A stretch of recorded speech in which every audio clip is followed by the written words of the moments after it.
La vie d'un homme de 85 ans n'est pas forcément tournée vers le passé.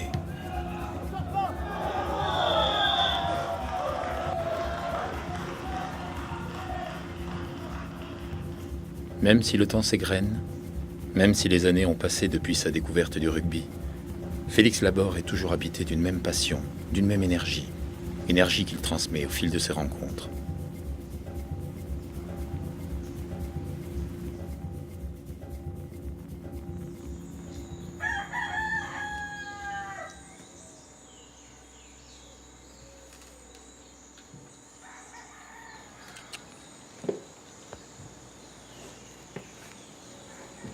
Les deux postes où j'ai joué le plus, 3 carrels et 3e ligne. Sans me vanter, j'étais l'un des meilleurs plaqueurs de la région parisienne. On m'appelait la faucheuse. Avant de jouer au rugby, je ne connaissais rien.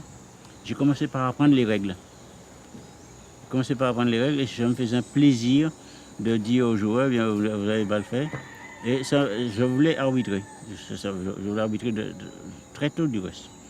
Il n'y avait pas d'arbitre noir en rugby. En foot et en basket, il y avait des arbitres noirs. D'ailleurs, quand je suis arrivé à l'arbitrage, j'ai rencontré pas mal d'arbitres noirs. Mais au rugby, non.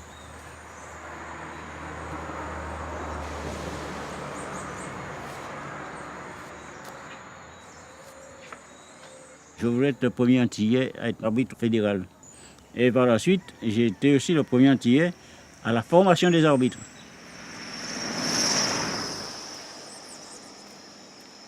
Félix est de ces hommes qui ont toujours joué le jeu pour dépasser les préjugés. Son parcours en atteste. Il a fait tomber des barrières juste pour défendre sa différence. Ou non, juste pour se défendre d'être différent.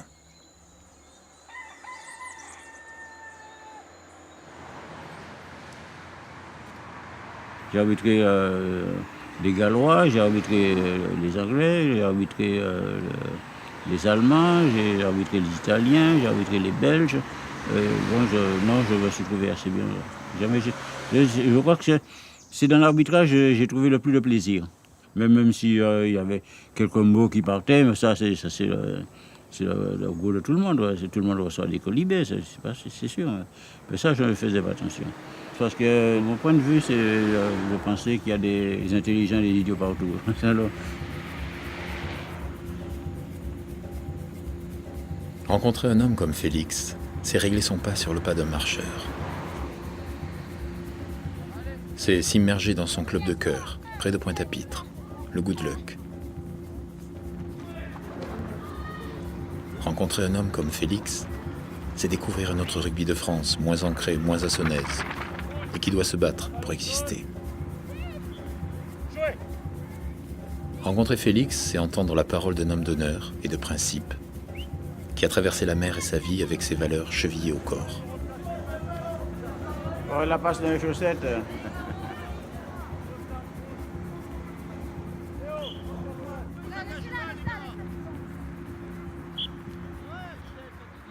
La première rencontre avec Félix, elle était assez longue en fait, la rencontre avec Félix au départ. Parce que quand moi je suis arrivé, je voulais tout bouleverser. Félix ne voyait pas trop ça du bon oeil, quoi. Non, en fait, non, c'était petit à petit, en fait, on s'est habitué l'un à l'autre et on s'est aperçu qu'on avait en fait les mêmes valeurs et puis le même état d'esprit. Et on a travaillé ensemble avec Monique, enfin, toutes les autres personnes qui gravitent au Good Luck. Et on a essayé de faire avancer le club. Je m'intéressais aux jeunes, je voulais travailler dans une école de rugby et donc j'ai changé de club. Je suis allé dans un club où il y avait une école de rugby, au Gosier, où j'ai retrouvé un ami de longue date, Félix Laborde, qui n'était pas pour rien dans ma migration d'ailleurs au Gosier. Et voilà, et ça m'a permis de travailler pour les jeunes Guadeloupéens, pour le développement du rugby local.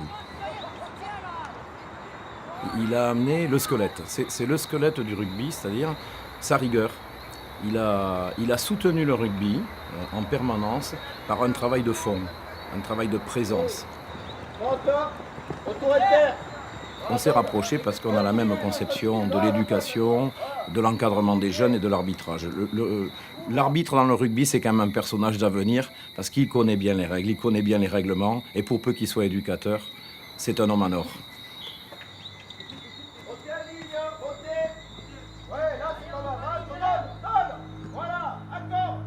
Aujourd'hui, à 85 ans, Félix est la figure emblématique du rugby guadeloupéen. Depuis sa retraite et son retour sur sa terre natale, il n'a eu de cesse de travailler au développement du sport roi, comme il le nomme. Mais la tâche n'est pas simple, car il faut écrire les premières pages d'un rugby en survie au royaume du ballon rond. Pour relancer la pratique de la balle ovale, Félix crée en 1988, au sein du Good Luck, la première école de rugby de l'île. Dès lors, il devient pour ces jeunes tout à la fois la mascotte du club, un dirigeant dévoué et généreux, un livre ouvert sur le rugby et ses arcanes.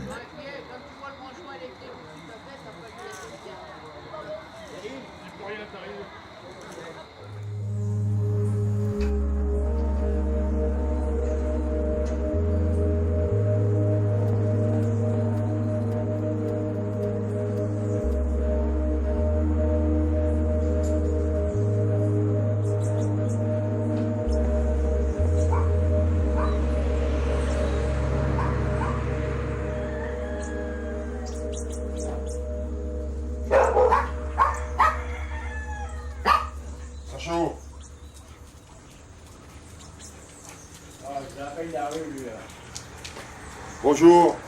Bonjour. Il est à la Félix? Ça va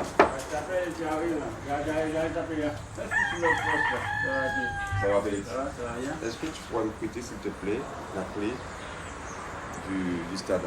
Il est prêt à récupérer.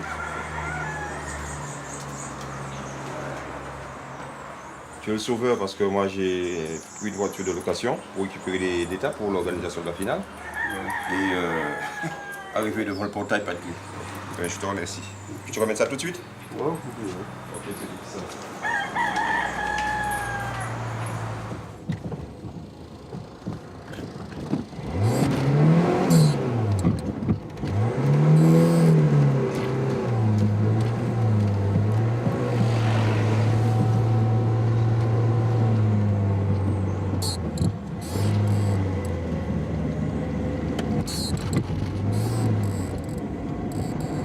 Ça, c'est du sport, j'en fais depuis l'âge de 14 ans. Et sans jamais m'arrêter jusqu'à présent. Ah oui, je suis en forme, je suis en forme. Tous les matins, je fais 40 minutes de marche pour aller chercher mon pain. Et antérieurement, je faisais 4 km de course jusqu'à il y a encore environ un an.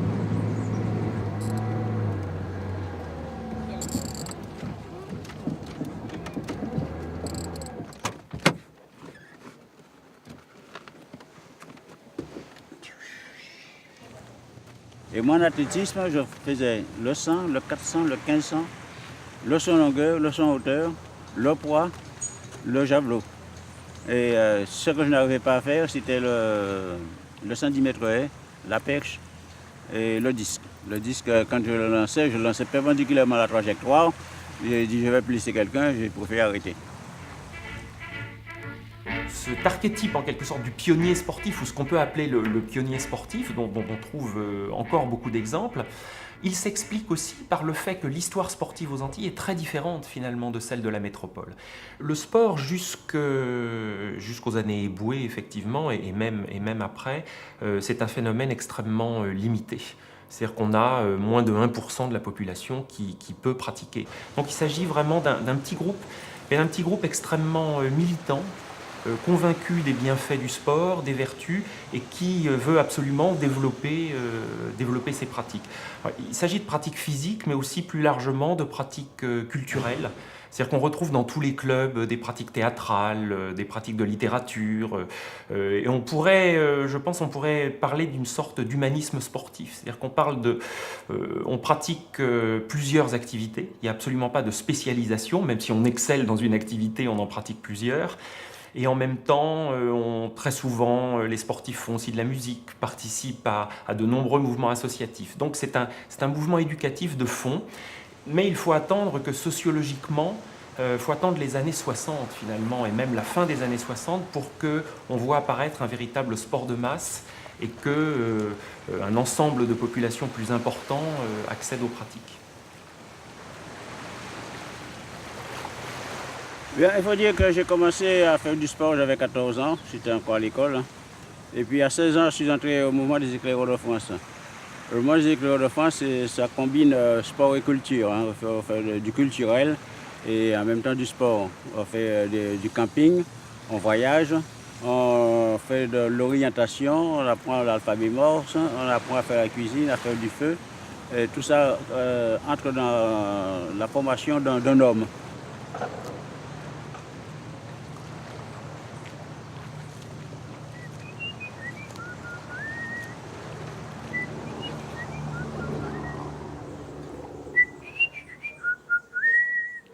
Les éclaireurs de français, là, attention. Hein.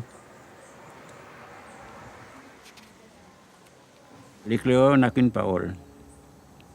L'éclaireur est loyal et chevaleresque. L'éclaireur se rend utile et fait chaque jour une bonne action.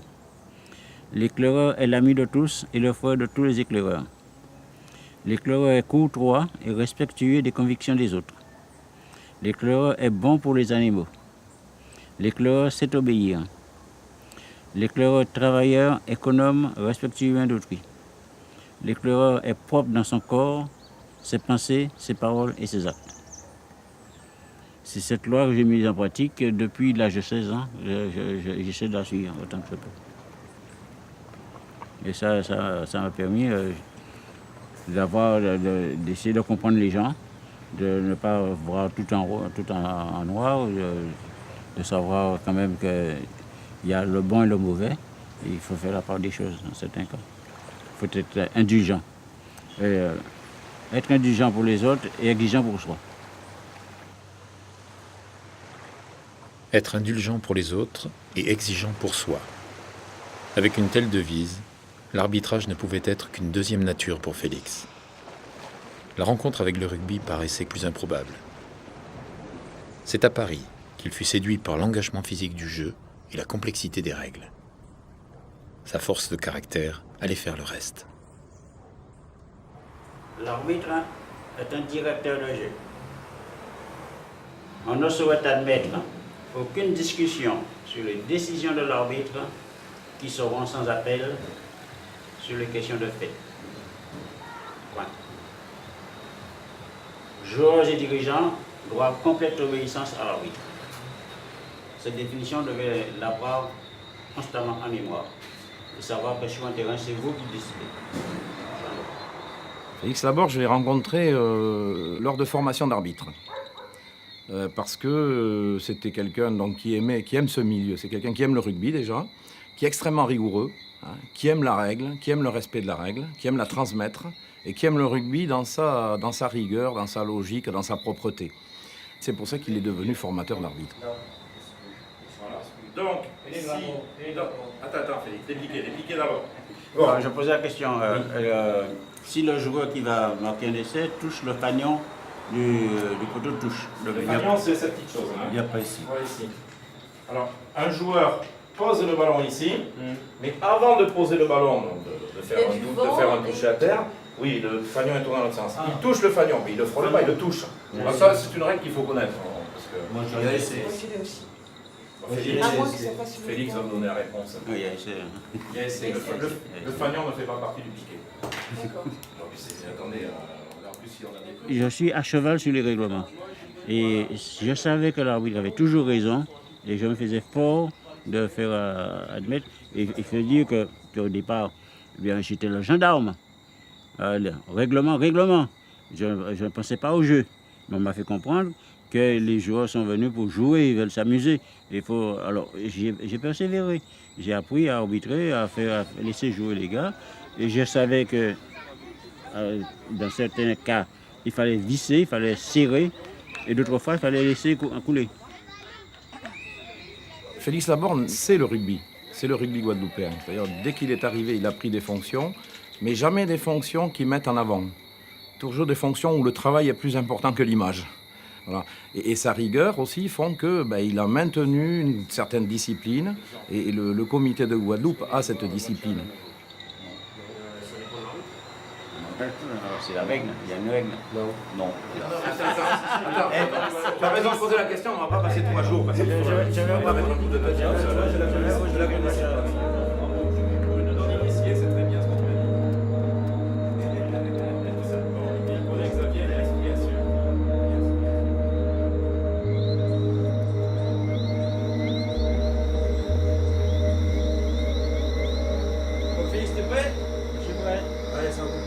À manger? Oui, hein. La bonne soupe du mercredi? Ouais, le premier mercredi du mois. Ça va, Félix? Ça roule? Bonsoir. Il vaut mieux prendre ça parce que c'est chaud. Hein. Ah ouais? Bon, mais je vais descendre ça d'abord. D'accord. Et puis après, je reviens chercher la grosse gamelle. Petit. Ouais, je prépare le repas moi-même, c'est moi qui fais tout. Je fais la cuisine depuis l'âge de 16 ans. J'étais obligé de faire la cuisine quand on était aux écoles de France. De sorte que ma femme, c'est moi qui lui ai appris à faire la cuisine. J'ai des spécialités comme le bébélé. C'est ça que je veux leur offrir s'ils gagnent. Et s'ils ne gagnent pas, tant pis pour eux. Il y a le bébélé, le coq au vin, je leur ferai. S'ils sont champions de la Guadeloupe.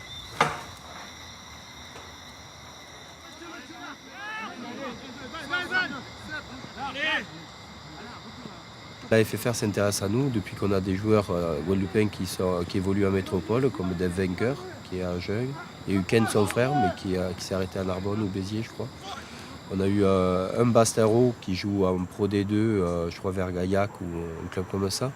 Et il y a un autre Bastaro qui est parti très, très jeune de la Guadeloupe, mais qui est quand même de souche guadeloupéenne, qui vient de rentrer en équipe de France.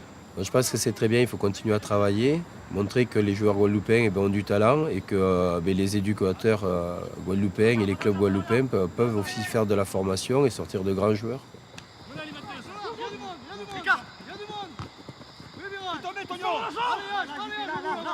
On a un taux de chômage absolument énorme ici. Et donc, dans cette image, si vous voulez, de réussite sociale, l'ascenseur social passe pour beaucoup par le sport. Et très certainement par certains sports qu'on imagine représentatifs des Antillais, comme l'athlétisme, comme le football, alors qu'il y a des qualités physiques absolument extraordinaires qui peuvent être développées dans d'autres activités, comme le rugby notamment. Ce qui vous concerne dans votre équipe, les jeunes, les espoirs, il y a une très bonne ambiance. Et chez eux aussi, hein, en dépit de tout ce qui se passe, il y a une bonne ambiance. Il y a une bonne ambiance. C'est pour ces raisons que je fais le repas le premier mercredi. Moi, quand j'ai vu qu'il y avait une bonne ambiance. Tu amènes les gamins ici alors? On rappelle? Petite queue. C'est tout? D'accord. Là, tu peux y aller franchement. C'est JP qui passe. Ouais, et il y a du gabarit. Tu veux du groin? Tu auras du groin. Regarde, il y a même des poils. Il y a même les poils. Ah. Ouais, venez d'éternuer. C'est bon, hein, ça me dit on va mettre une autre.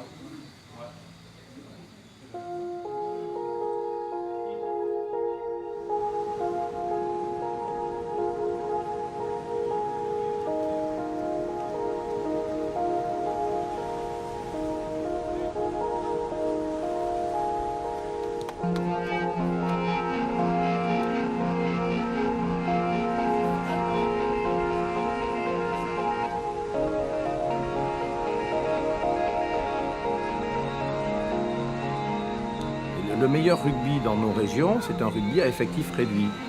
Et la grande réussite du comité de Guadeloupe, c'est de commencer la saison avec un tout petit effectif rugby à 7, hein, de passer à du rugby à 10 et suivi par un championnat à 15. Il faut que tout le monde vienne écouter. Il y a deux poules. Une poule junior composée de Gerville, lycée agricole 1 et lycée agricole 2. Et une poule cadette composée de Gerville 1, Gerville 2 et lycée agricole. On joue en 2 fois 3 minutes. Après 4 plaquages, l'équipe qui n'a pas le ballon, qui n'est pas en possession, récupère le ballon. Par contre, au moment où vous êtes plaqué, vous assurez la transmission dans le mouvement. Au moment où vous êtes plaqué, vous jouez. L'arbitre ne compte pas ça comme un plaquage. Le rugby de plage, ça a un attrait extraordinaire. C'est que les jeunes préfèrent jouer ici dans ce milieu exubérant et riche et avec une esthétique extraordinaire. Et donc il y a beaucoup plus de convivialité. On a l'avantage ici d'avoir un sol mou, alors qu'en Guadeloupe, pendant la saison sèche qui dure à peu près 6 mois, on a un sol extrêmement dur qui correspond en gros au sol gelé en métropole, donc trop dur et trop de blessés. Donc voilà, ça c'est un sol intéressant pour le contact joueur-sol.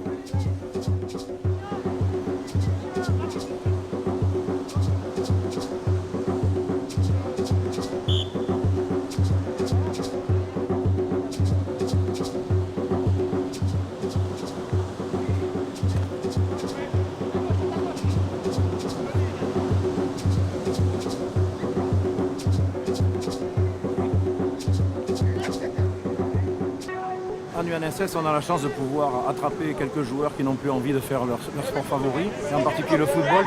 Et là, sur la plage aujourd'hui, il n'y a que des footballeurs qui ne veulent plus du football. Il ne faut pas trop le dire fort parce que c'est pas bien. Moi, j'aime tous les sports. Mais bon, là, ces joueurs ont des qualités physiques extraordinaires. Effectivement, ils les cultivent plus dans le rugby que dans le football. Ils sont adroits des mains, ils sont souples, ils sont rapides. C'est vraiment tout ce qu'il faut pour notre sport.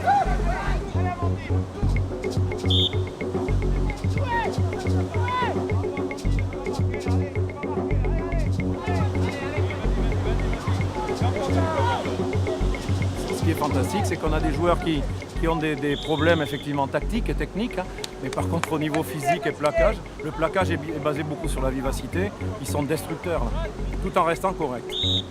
Et ils adorent ça. Et quand on dit que les Guadeloupéens n'aiment pas le contact, n'aiment pas les sports de combat, là, on voit que c'est archi faux. Ce sont les adultes des promotions précédentes qui n'aiment pas. C'est malheureusement l'encadrement qui est une mauvaise image du rugby. Les jeunes adorent ça, rien ne leur fait peur et ils sont prêts au combat et au contact.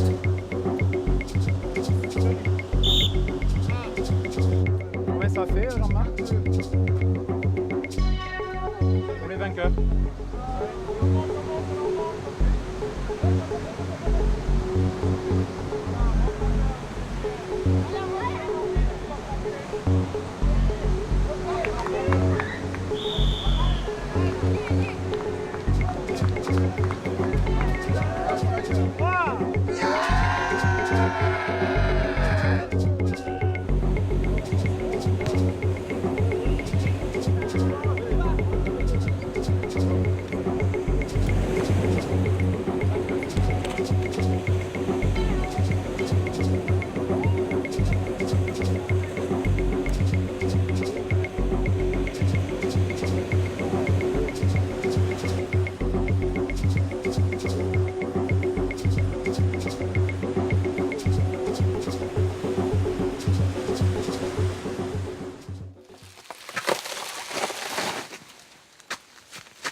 Et moi, je suis né juste là. Parce que là, il y avait une toute petite maison à deux pièces couverte de paille. Parce qu'à l'époque, il n'y avait pas de tôle. Je suis né en 1923. Et là, je m'entraînais à courir, à lancer le poids, à faire des sauts en hauteur avec des fils de fer. Hein. C'est pas des élastiques et autres. Alors, mes parents étaient cultivateurs. Alors, j'avais ma mère qui faisait l'agriculture, qui cultivait la terre, elle faisait aussi des fleurs. Et pour la Toussaint et le jour de l'an, elle récoltait ses fleurs qu'elle allait vendre sur le marché. Et à côté de ça, bien, on faisait à la culture, ça s'appelle la culture vivrière, c'est-à-dire les tubercules, on appelle l'igname, malanga, patate douce et autres. Alors, ma mère et ma grand-mère aussi faisaient l'agriculture.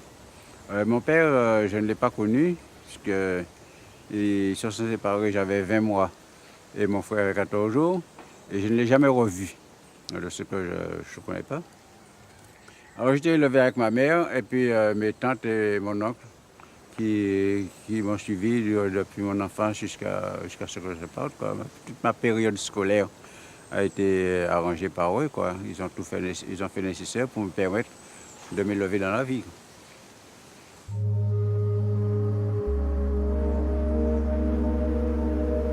Ça ne m'intéressait pas de partir en France. Je ne sais pas pourquoi.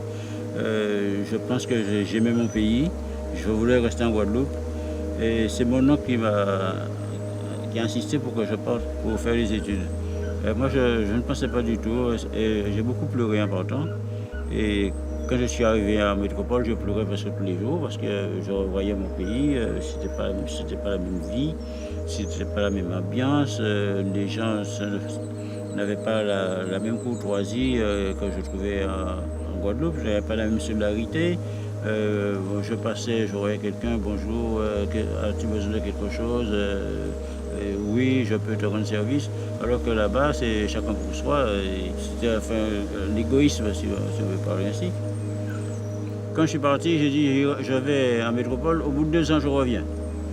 Je ne suis pas revenu au bout de 2 ans, je suis revenu au bout de 23 ans.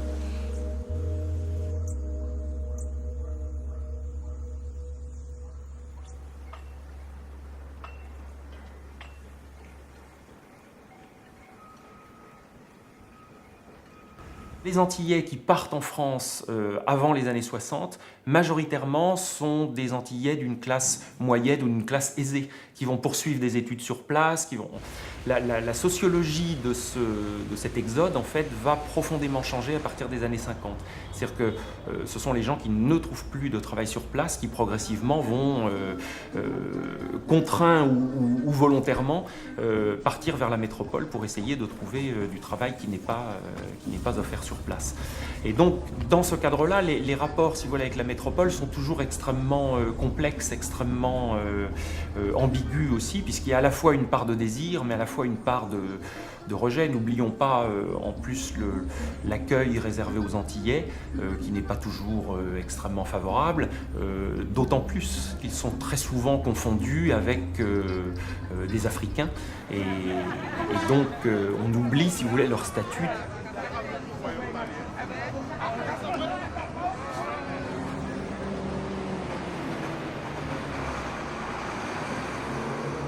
L'endroit au moment où j'ai vraiment des ennuis, c'est à mon travail. Quand je suis entré, j'ai quitté le métier de tailleur, je suis entré chez Simca. Alors je suis tombé sur un chef d'équipe qui était vraiment raciste. Vraiment, il voulait rien savoir en ce qui me concerne, les Nord-Africains. Alors je trouvais que les nouveaux qui arrivaient travaillaient sur les presses, puisqu'ils commençaient par travailler comme ouvriers spécialisés, ce qu'on appelle les OS. Et quand ils avaient 6 mois de présence dans l'atelier, on les augmentait. On leur donnait une responsabilité. On les appelait des conducteurs de presse. Alors moi, je suis resté 1 an, je ne voyais rien venir. Un jour, un de mes collègues qui travaillait avec moi a dit j'ai dit au chef d'équipe, tiens, il y a beaucoup de nouveaux qui sont arrivés, vous aurez besoin de conducteurs de presse. Il m'a dit oui. Je dis, vous pouvez prendre d'abord. Oh, tous les Nord-Africains sont des manœuvres. Alors, c'est que, il n'était pas question. Et alors, j'ai adressé une lettre au chef du département, en indiquant tout ce que je vis dans l'équipe. Et alors, du coup, il m'a dit, écoutez, on n'est pas mécontent de votre travail. D'ici 4 mois, vous serez nommé. Et en fin d'effet, j'ai été nommé. Et d'être nommé comme ça, et je suis tombé après avec un chef d'équipe qui, lui, qui était largement, qui était ouvert à tout le monde. Il avait fait la guerre en Indochine, il connaissait les Antillais, il connaissait les Nord-Africains, il connaissait tout le monde. Et lui, par contre, il me retuait au travail, parce que moi, quand je m'entends avec quelqu'un, je lui donne tout.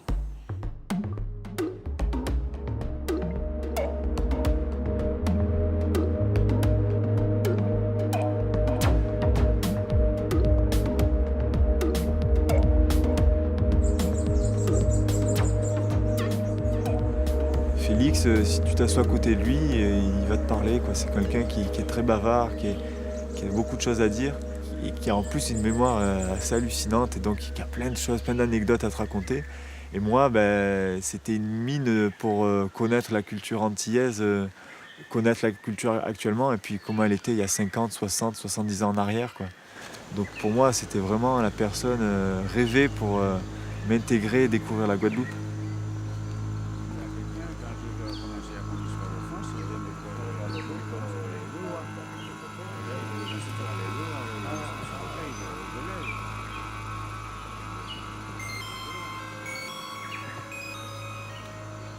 Je suis venu ici avec une envie de voir un peu d'autres cultures, d'autres façons de vivre, pour ouvrir un peu l'esprit.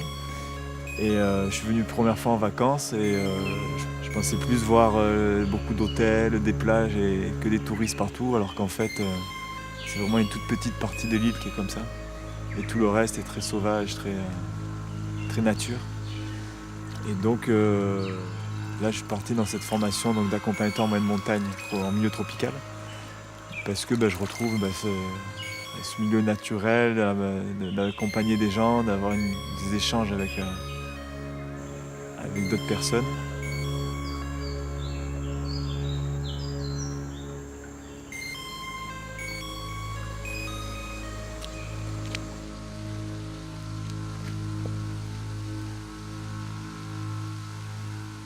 Je ne savais pas si on joue au rugby aux Antilles. Donc on joue au rugby, c'est moins développé qu'en France, c'est moins culturel. Par contre, il y a un accueil très chaleureux, peut-être plus chaleureux que les clubs que j'ai pu faire en France. Et puis l'état d'esprit correspond assez bien avec le mien, dans le sens où un bon esprit de camaraderie, de jouer au rugby en s'impliquant, mais à la fois sans trop se prendre la tête, assez festif. On essaie de mettre en avant le côté relationnel entre nous et puis le plaisir, vraiment de se faire plaisir, quoi.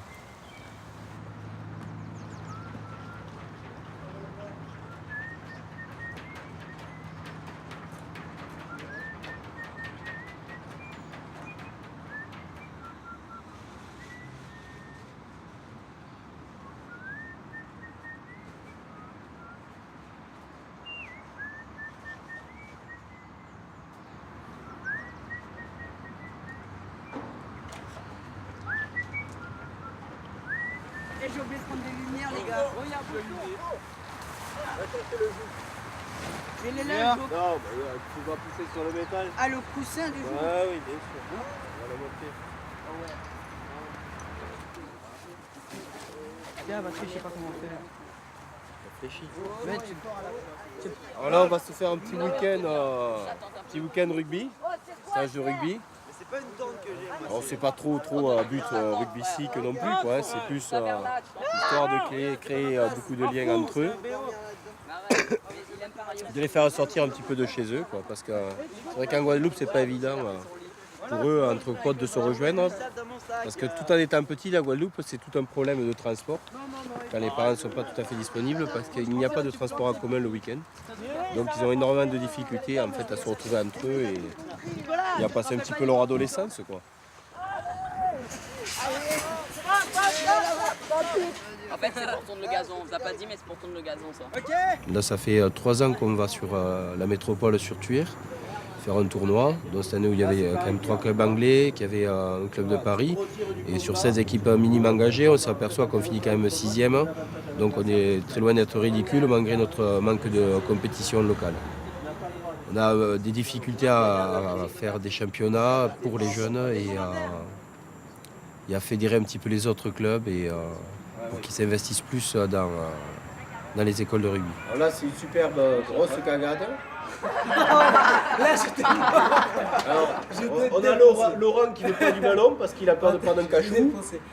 Jordan qui s'attaque pas à prendre Laurent et le ballon. Non, c'est vrai, il prend les deux. Non, mais il faut apprendre à se parler aussi. Sur le terrain, il faut apprendre à se parler aussi quand même. Moi, je vous amène là pour faire remonter votre niveau de jeu. Je n'amène pas là en vacances. Là, je crois que je suis en train de vous engueuler. Oh non, sérieux. Baptiste nous engueuler. C'est normal. Tout le monde, hein, vous partez dans la merde. Je vais vous acheter un ballon tout seul, Je vais vous mettre au milieu du terrain, vous jouerez tout seul avec un ballon. Je vais appeler votre nom dessus. C'est pas rigolo. Enfin maintenant, oui, mais sur le coup, c'est Ouais. pas rigolo. Personne normal, c'est normal. Comptez faire quoi? Maintenant, il faut gagner les Anglais. Hein. Un coup de canon! Deux coups de canon! Raphaël!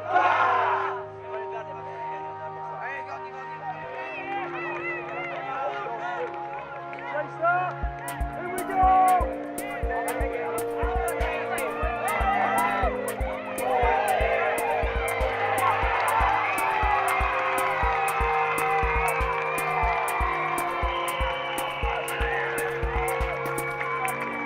Allez, un dernier! Un dernier!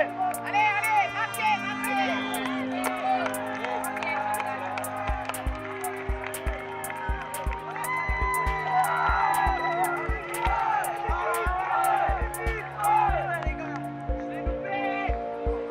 Il était là la première année où je suis venu au Good Luck et il est toujours là. C'est un monsieur très gentil qui est toujours là, qui a toujours été derrière le Good Luck. Avant, je crois qu'il était président du club.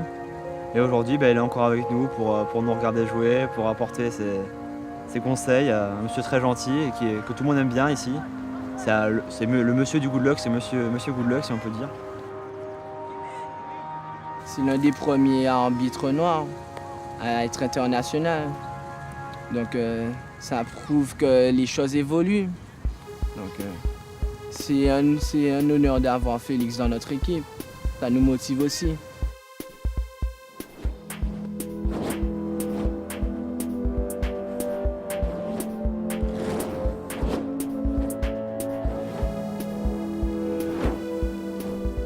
Il a enlevé son maillot, il a lancé dans ma direction, il a dit va pas venir nous faire chier ici, ce sale nègre, on va t'envoyer planter les cacahuètes à Babel, ouais, enfin comme ça, mais c'est le public, c'est tout.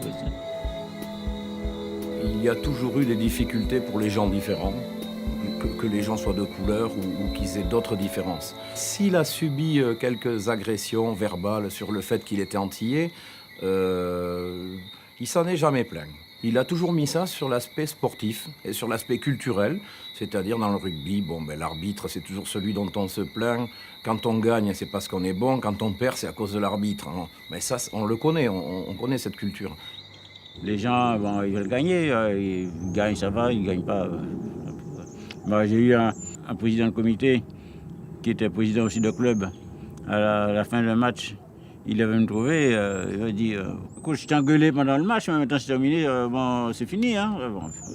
Ça, c'est le rugby. Hein. Vécu de fille d'arbitre noir, c'est pas si évident que ça. Parce que, tant que enfant d'arbitre, naturellement, on fait partie d'aucun des clubs. Donc, on est déjà en retrait par rapport à ça. Et lorsque, en plus de ça, le papa est noir, on a du mal et que, on n'est pas forcément très blanc. Donc, on n'a pas forcément, on peut pas se cacher. Mais d'un autre côté, savoir que son père est un personnage important, respecté, parce que malgré tout, c'était quelqu'un de très respecté. C'est quelqu'un de très respecté. Oui, c'est quand même assez valorisant. On a une image que l'on doit suivre. Hein. C'est le rôle de tout parent aussi d'essayer d'inculquer un certain nombre de valeurs et puis d'être un modèle. Donc, oui, sur le plan des valeurs morales, mon père est un modèle. En digne successeur de son père, Lydie a elle aussi apporté sa pierre à l'édifice du rugby guadeloupéen.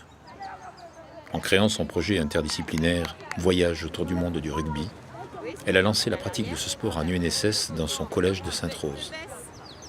Aujourd'hui, ce sont 12 autres établissements qui ont été convertis. Je suis très très fier, d'autant plus que ça a eu des répercussions phénoménales parce que la fédération l'a su. Et il y a l'inspecteur national de l'UNSS qui était de passage en Guadeloupe, qui était venu inspecter les directeurs de l'UNSS. Et il est passé à Sainte-Rose. Et la camarade de Lydie avait le document sur le rugby à Sainte-Rose. Alors, il s'appelle Pétavin. Elle m'a dit, mais c'est très très bien, c'est très très bien, ça c'est bien. Alors la fille lui a dit, c'est pas moi, c'est Madame Laborde qui a fait ça. C'est Madame Laborde. Elle a dit, oui, son père était arbitre. Son père était arbitre. C'est Félix.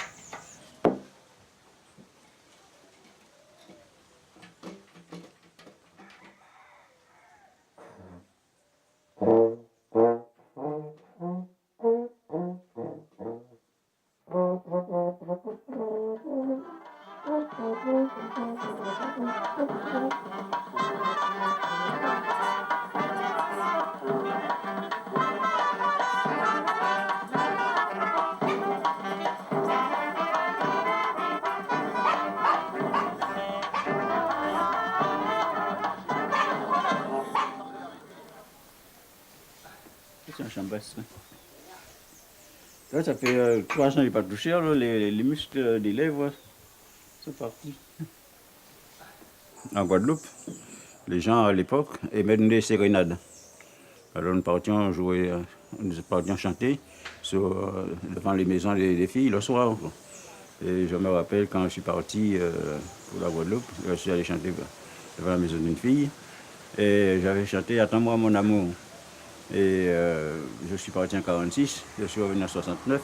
Il m'a dit si j'avais attendu comme ça, bien, ce serait pourri.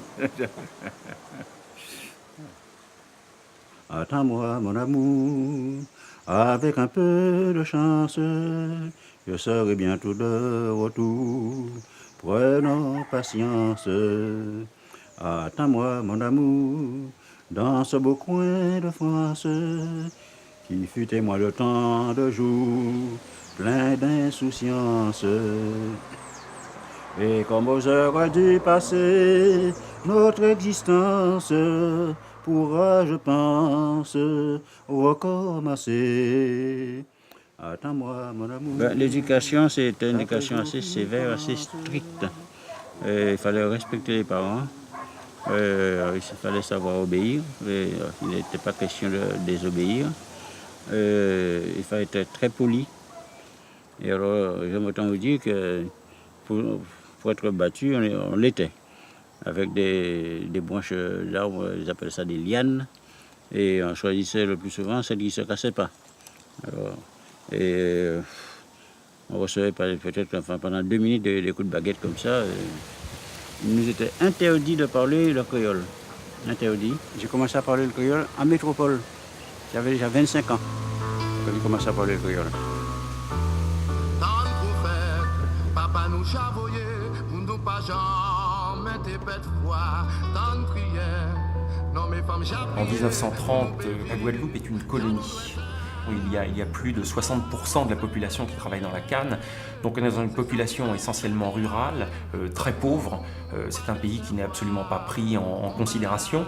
Le grand espoir finalement de l'entre-deux-guerres, mais ça vient de bien plus loin, c'est à l'époque ce qu'on appelle l'assimilation. C'est-à-dire, on veut être des citoyens français à part entière, comme les autres. Aujourd'hui, être assimilé, c'est évidemment être assujetti à un modèle entièrement imposé de l'extérieur. Et plus personne, si vous voulez, n'emploie ce terme d'assimilation comme une valeur positive. La fraternité pour Félix n'est pas un vain mot. C'est dans le rugby qu'il l'a ressenti le plus fortement et qu'il essaie de la transmettre tout autour de lui. La liberté, il la ressent comme acquise et n'aime pas revenir sur les horreurs et les erreurs du passé. L'égalité, il l'a érigée en principe de vie et a dû se battre plus que les autres pour l'obtenir. Monsieur Jamarchi, président du comité territorial de Corse de rugby. Cher ami, j'ai appris par le Cross-Bois et par le comité que le Jeu des îles se déroule cette année dans l'île de Beauté. J'ai aussitôt pensé à toi. Je t'adresse à travers les joueurs, dont 900 de mon club, le souvenir de la Guadeloupe. Je souhaite une réussite totale de ces Jeux et t'adresse mes sentiments sportifs les meilleurs. Amicalement, Félix Laborde. C'est pas lui. Mais non. C'est qui? C'est moi, je suis 13 alors. La première équipe que j'ai pris au Good Luck, ça a été les minimes. Maintenant, j'ai ces gamins qui sont juniors, donc c'est 6 ans de boulot à les former à ma façon de voir le rugby, à ma façon de jouer, à ma façon de raisonner sur un terrain. Donc j'espère bien qu'on va gagner notre équipe rivale du Bruck 2. Parce que pour moi, ça sera une grande satisfaction de voir tous ces jeunes que j'ai suivis pendant 6 ans, que j'ai formés, que j'ai aidés des fois scolairement ou familialement. Et je pense qu'ils vont tout donner. On va tout donner pour gagner. J'espère qu'ils gagneront. Pour eux, j'espère qu'ils gagneront. Emric, à l'arrière, tout à la main, tu relances. D'accord? Tu as des cannes, tu as des crochets, tu as tout ce qu'il faut. Donc je ne veux pas de coups de pied n'importe où. On relance centre du terrain, on ne rentre pas les balles avec le pied. Okay. D'accord?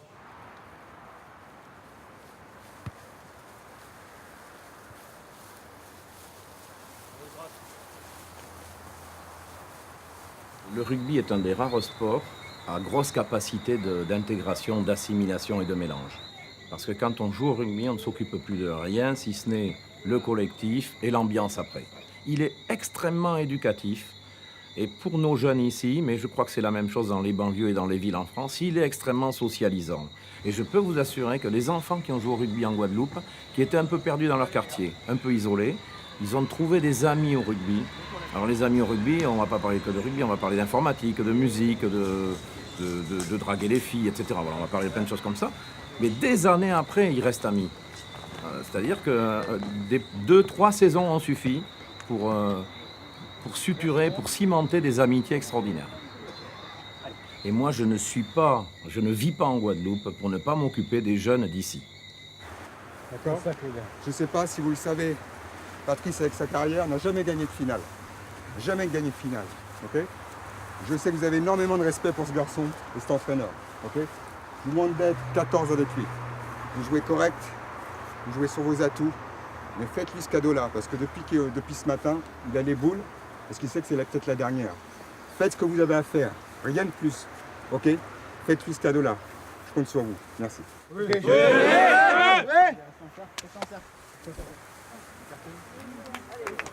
Allez, go, mec, allez! Au niveau du Good Luck, nous on a essayé de développer énormément en fait l'approche des locaux au rugby. Bon, à l'heure actuelle, on a pas mal réussi parce qu'on a une équipe junior qui est pratiquement à 95% locale, que ce soit indien ou antillais. Et après, on met toutes nos billes sur les jeunes et pour le développement. Ici, si on veut réussir, il faut obligatoirement amener les locaux à jouer. Et je pense qu'on est dans la bonne voie.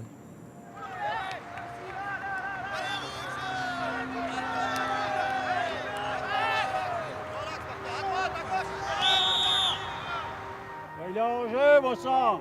Félix, c'est un très grand soutien. Ça a été un grand soutien au départ pour moi au niveau du club parce qu'il m'a soutenu, il m'a fait avancer. Et il continue toujours à me soutenir et à me faire avancer. C'est un grand monsieur, très grand monsieur. Mais très dur, compliqué de parler de Félix parce que c'est un grand personnage et c'est un homme têtu avec un grand cœur. Ouais, je pense que c'est ça, têtu avec un grand cœur. Allez en avant alors.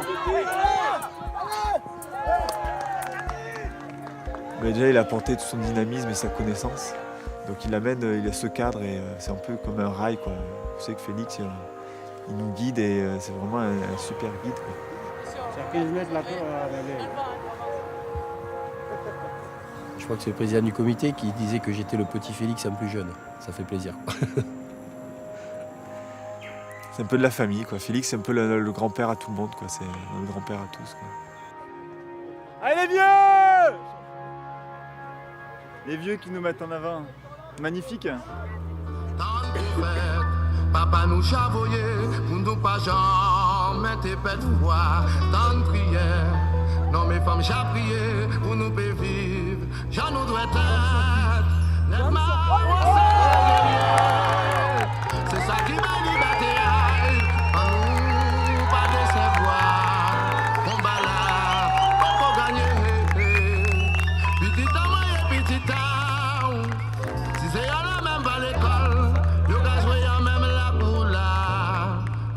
passé, le taille ensemble. Pourquoi là yo grandi? Pavle m'a dit dans même gamelle, il y a un travail à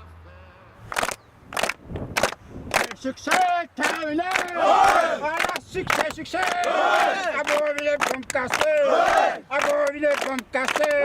On t'a mené un bagage! On t'a mené un bagage! Yo can't crier trippé maintenant! Yo can't crier trippé maintenant! Macaque! Marus!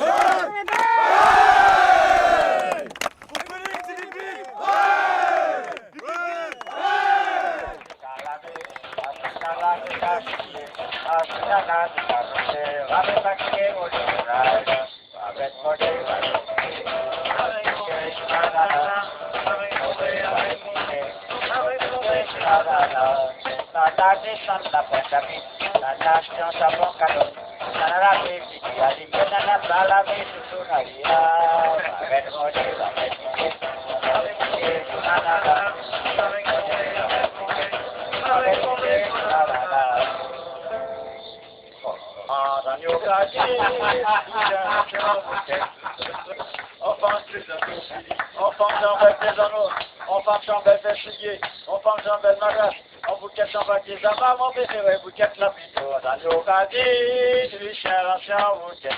Je comprends la parole à moi, pour que m'a dit le chéri bon pour ça. Du chien ancien bouquet.